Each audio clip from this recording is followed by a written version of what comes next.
ended. But I mean, how do you kind of assess what went wrong tonight in this one? Patrick, can you unmute Tobias? Yes, ma'am. There you go. It was I just felt it was close game all the way through, and then towards the end we kind of made some mistakes that hurt us. Obviously, they give them credit. They had guys that had it going, and they were able to make tough shots as well. And then we got a bit stagnant offensively out there. Yeah, man. I mean, it was a tough night, but we still had a chance to really go get that one. But I thought our late game, defensively late game, we just allowed too many points for them, and gave them too many opportunities. Thanks, T. Yeah. Dave McMenamin. Tobias, you used the word opportunity to describe what you guys gave the Hawks. How do you view this series and the way it went down in terms of an opportunity that perhaps you guys didn't take advantage of?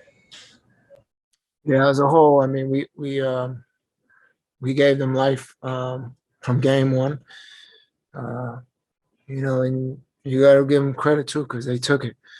It's a young, hungry team, as a tough matchup team as well. But game one, they came in here from jump and was ready. And I think throughout the series, we had those two games with the big leads that we let slip, and they took advantage of that. So put us in a place game 7, and they came in, made shots, had guys get into good rhythms out there, and was able to just really feed off that. So I thought that hurt us all around. Vincent Goodwill. Hey, Tobias, I know it's probably hard to compartmentalize your feelings at this point, but 3 years and to go through the game 7 in Toronto, to have last year what happened in the bubble, and to not have this game 7 loss, how you describe just the mental makeup having to come back from all of that so many times? Like, is that a little bit dejecting if this weren't just a 1-year thing? Yeah, I mean, it's really disappointing, as a player, and then as obviously the talent level we had on this group has, and our expectation as a whole, as a group. In these moments, you obviously have to learn from as well, and push forward on. But we really let slip a great opportunity, and then that's something that stings the most. Last two, D. Lynham. Tobias, I'm just curious, because statistically we can look at things you guys did to get that, number 1 seed in the East in the regular season.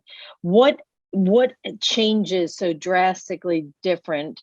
Because we can look at individuals, whether I want to point out Ben can't, have the same numbers in the postseason, or as a group, you couldn't get the same numbers. What changes so drastically, and what would you try to convey to younger people going into next year about regular season gets you this, but the postseason is even that? Yeah, I mean, postseason is just a different ball game than regular season.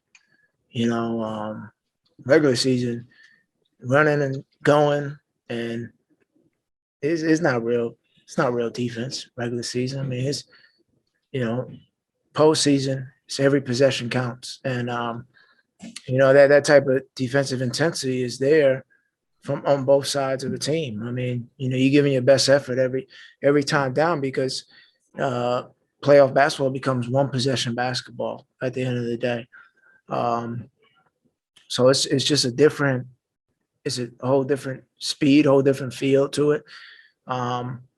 Teams, they figure out you're playing in a series with a team, so the adjustments come right one after another. In the regular season, you're playing one team, then that team could be a good defensive team. The next team you play can be one of the worst defensive teams in the league. So it's kind of like fool's gold at times. So I think that's some that obviously we as a team can take from this as well, and that's how we have to prepare throughout obviously this offseason and going into next year. I mean, it's crazy to say that right now. It's disappointing to say that, but that's what it is.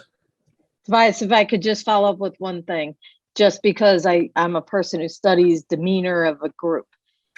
I felt watching, there was a fear of fouling at some points in this game. And you're in the locker room, so you can tell me I'm wrong. If you guys felt like you had no doubt you were going to win this, but was there any point in the night that you felt like the fear was creeping up on you? Fouling when? If failing, you said, like we're going to pull it out. oh, you said failing. I thought you said fouling. Sorry, failing, no. F-A-I-L. No, I think that obviously when you have a team that has expectations and wants to win more than anything, you just want to be your best, and I think that as a whole group, everybody felt that some way or another. And fourth quarter, and we made that bucket and go down 2.